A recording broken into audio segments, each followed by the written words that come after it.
sus puertos. Al aclarar el día, los vigías del Cochrane avistaron humos sospechosos. El capitán Latorre subió la presión de las máquinas para tenerlas a toda potencia, y luego de ver otros humos detrás de los primeros, el comandante chileno se convenció de que se trataba del Huáscar y la Unión, perseguidos por la división del Comodoro Riveros. Se forzaron las máquinas y el Cochrane se dirigió rectamente a la punta de Angamos para cortar la retirada peruana, y así forzarlos a combatir. Mientras tanto, Grau, con casi 11 nudos, comenzó a alejarse de sus primeros perseguidores. Puestas las máquinas a toda su potencia, lograba alejarse del Blanco Encalada rumbo al norte. Pero caía en la trampa. A las 7:15 de la mañana, al contraalmirante peruano le informan que 3 nuevos humos aparecían por el oeste. Era Latorre, que con el blindado Cochrane le cerraba el camino. Grau ordenó forzar las máquinas para evitarlo, pero le fue imposible. Mientras tanto, la veloz corbeta Unión se alejaba rápidamente rumbo al norte. La torreta del Huáscar comienza a girar apuntando sus 2 cañones de 300 libras hacia el blindado chileno que le corta el camino. Tal como lo había afirmado meses antes en Lima, el Huáscar y toda su tripulación cumplirá con su deber aunque tenga la seguridad de su sacrificio.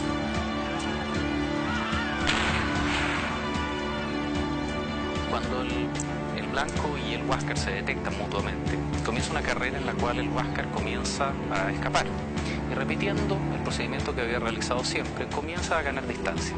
El Blanco Encalada no había recibido reparaciones tan extensivas y completas como el Cochrane, por lo que Grau efectivamente logra en un primer momento mantener su distancia.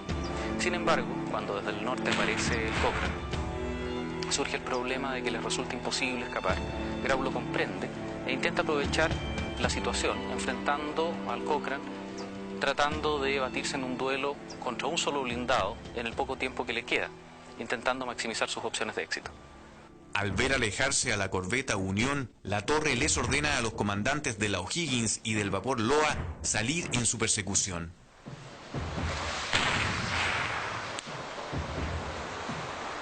A más de 2 kilómetros de distancia, el Huáscar cañonea al Cochrane, pero al principio sus proyectiles pasan por sobre la cubierta.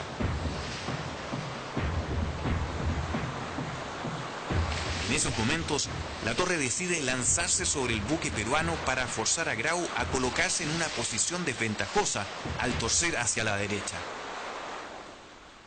El Huáscar, enfrentando al blindado chileno Cochrane, se encuentra ya a unos 2.200 metros de distancia de su perseguidor, cuando el comandante Latorre decide utilizar su artillería.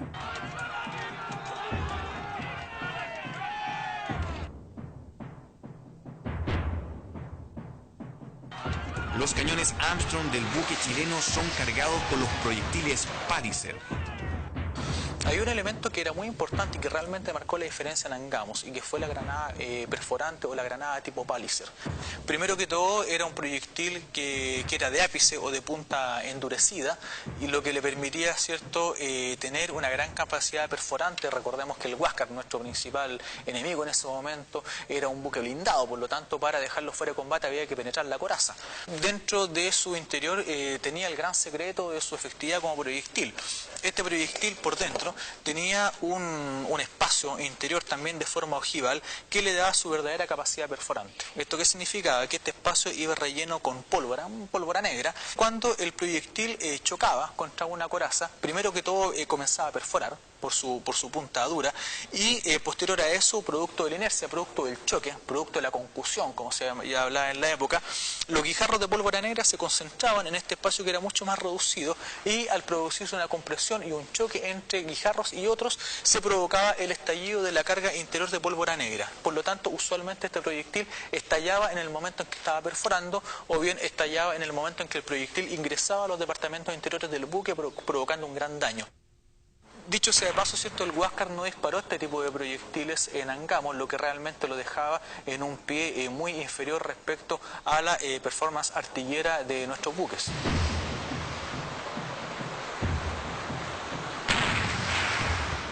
a las 9:20 de la mañana, realiza los primeros disparos. Los proyectiles se dirigen con la elevación precisa hacia el Huáscar y a pesar de la distancia, los artilleros del Cochrane logran dar de lleno en el buque peruano en dos puntos clave.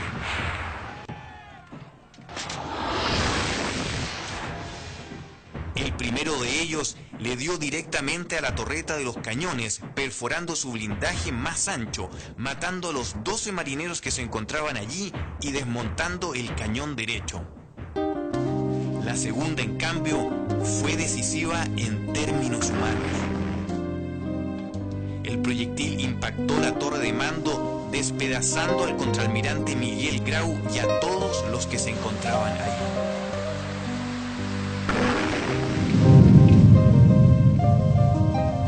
Sin saber esto, pero con la certeza de haber impactado al buque peruano, la torre se lanza en una persecución para tratar de alcanzar al Huáscar y neutralizarlo mientras mantenía un fuego nutrido. La tripulación del blindado peruano, sin su comandante y con la mitad de su poder de fuego, se organiza como puede y sus oficiales comienzan a tomar los puestos necesarios para cubrir a los superiores muertos y heridos. Sin embargo, el castigo chileno elimina uno por uno a quienes toman el mando del ya deteriorado buque peruano. Algunos oficiales no alcanzan ni siquiera a tomar sus posiciones cuando son sorprendidos por los aciertos de la artillería chilena. Otro impacto de los proyectiles Palliser atraviesa el casco del monitor y corta las cadenas del timón, dejando por largos minutos al buque sin capacidad de maniobra. Sin el control del timón, el Huáscar comienza a girar hacia estribor, hacia la derecha,